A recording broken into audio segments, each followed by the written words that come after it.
If you will only learn na ikaw mismo dapat kabisado mo sarili mo. Kung saan ka magaling, bugbugan mo ng gusto doon.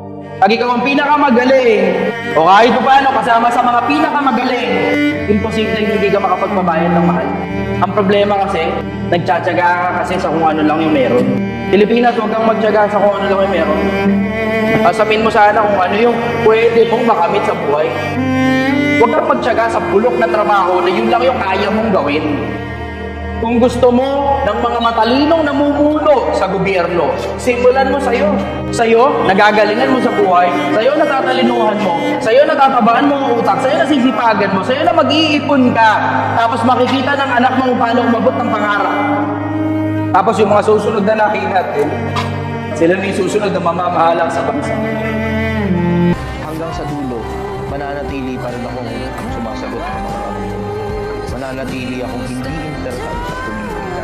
Mananatili akong hindi interesado sa pera nila. Mananatili akong hindi interesado sa kasikatan, sa kayamanan, sa kapangyarihan, sa katanyagan. Mananatili pa rin akong sumasagot sa mga tanong ninyo sa pag-ibig,